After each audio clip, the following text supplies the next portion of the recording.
రాత్రి నా కొడుకు లేటుగా వచ్చి తలుపు కొడితే నేనే తీసా. అడుగులు తడబడతా నడుస్తుంటే సైలెంట్గా కోడలు నెల్లు అడిగా, ఏమైంది, తాగొచ్చాడా అని.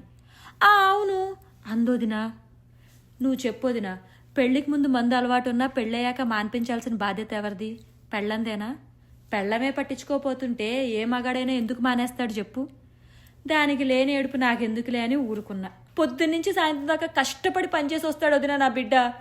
వాడికి మాత్రం కోపం ఫ్రస్ట్రేషన్ ఉండవా?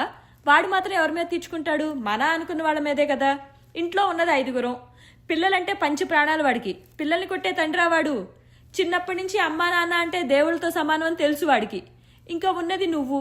భారీగా ఆ మాత్రం సహకరించలేవా? మహా అయితే ఏం చేస్తాడు? 4 తిట్లు తిడతాడు, 2 దెబ్బలు కొడతాడు.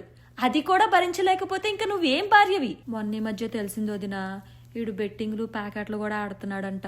ఇప్పుడు కొత్తగా ఆడటమేంటి వదినా? ఇంతకు ముందు కూడా ఆడేవాడు కదా, ఒకసారి పోలీసులు కూడా తీసుకెళ్లారు. అదే వదినా, అప్పట్లో ఆడాడు అంటే అది సరదాకి. ఇప్పుడు బాధ్యత. ఈవిడుందిగా, అదే ఆడి పెళ్ళం. నాకు బంగారం కొనివ్వు, బట్టలు కొనివ్వు, అక్కడ తిందాం, ఇక్కడ ట్రిప్పులకి వెళ్దాం, ఇలా గొంతెమ్మ కోరికలన్నీ కోరుతుంటే ఆడు మాత్రం ఏం చేస్తాడు వదినా? మా వాడు సిగరెట్ తాగినా, మందు తాగినా, ప్యాకెట్ ఆడినా, రేపు అమ్మాయిల వెనకాల పడినా అన్నిటికీ కారణం ఒకటే, ఆడి పెళ్ళామే. నేను చాలా పద్ధతిగా పెంచాను వదినా నా కొడుకుని. ఇది వచ్చాక ఇట్ట తయారయ్యాడు.